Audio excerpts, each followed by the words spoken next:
Hi boat builders, Larry Lalonde here with Geodesic Aerolite Boats.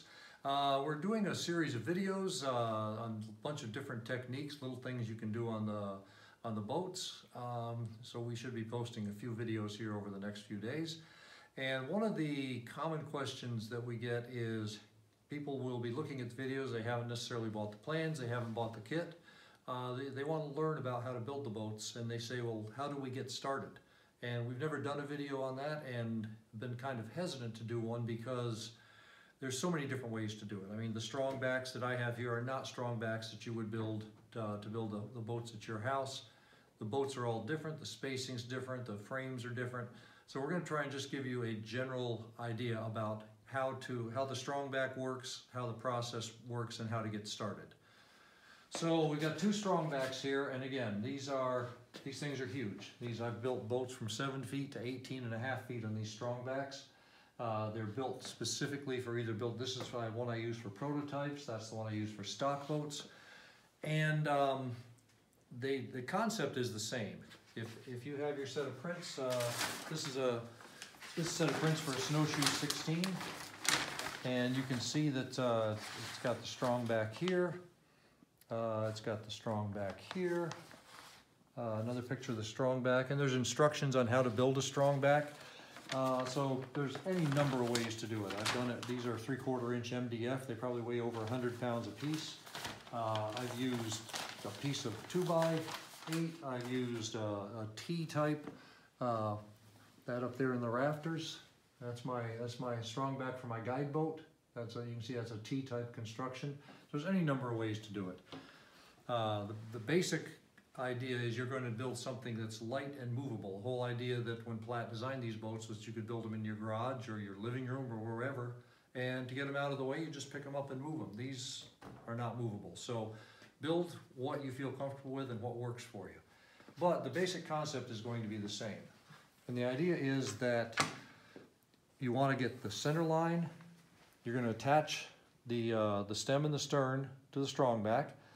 You're going to make sure that they are equidistant from the center line. So in this case, the center line on this, I know this is 10 inches. And so the center line is 5 inches. And again, what I usually do will be to go down through and I'll mark 5 inches. A little cheat on that is to come in 5 inches, mark on a speed square, and then just run your speed square down and make your marks. And then use some sort of a straight edge, regular T-square, whatever you have. Make your mark, and then you run a string. So, and you can see in this case the string, just a little pin coming out the end. It's just a little wire brad, and you run it down. I'll just be right back. Run it down to the other end. You've got a pin exactly in the center on the other end. You just kind of tie it off and then clamp it to your strong back, or however you want to tie it off to make sure it stays nice and taut. And you've got the string and the line both as a reference to help you put things, put the frames on straight, to keep them running straight, and to make sure that your boat stays straight while you're building it. And you'll have a cleat. The cleat right here is, I use 1/2 inch plywood for making my stems and sterns, and so this cleat is set up so it's exactly 1/4 inch from the string to the cleat.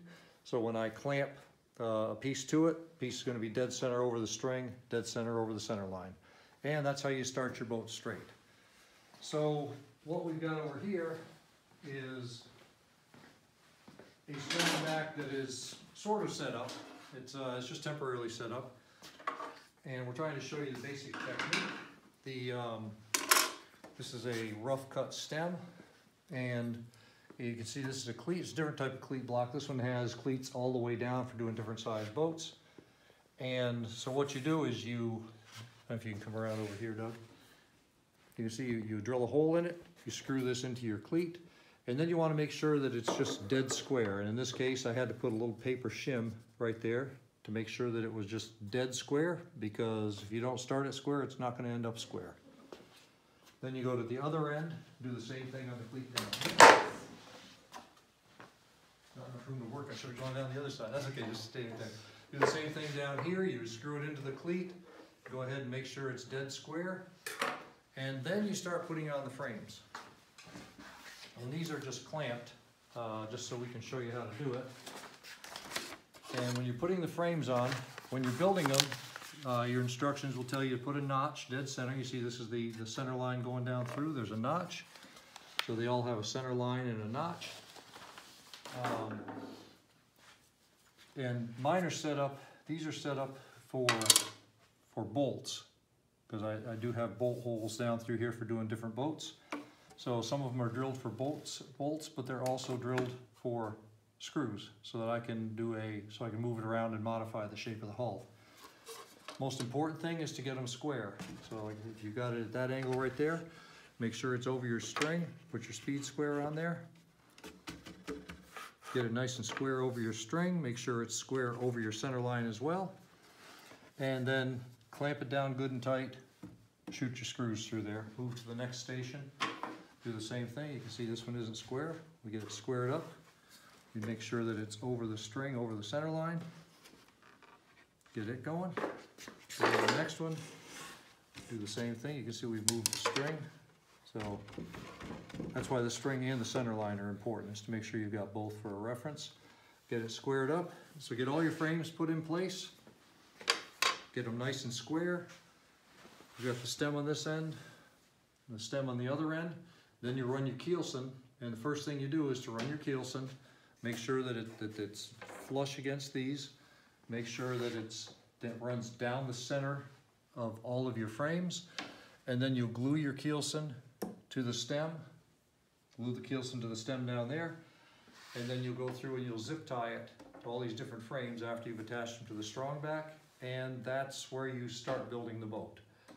The next thing that you would run would be your outer gunnels. You'd run your outer gunnels down each side. You tie those in. So at that point you've got it fixed here, fixed here, fixed here, and your boat's going to be nice and square, and you'll build a good boat from there. So that's how you get started. I'm sure I'm missing a lot of stuff. There's a lot of questions people have about how to do this. I've done it so many times, I probably haven't covered some of the things you want. So when you see this video, if you have questions, things we didn't cover, please reach out and ask us.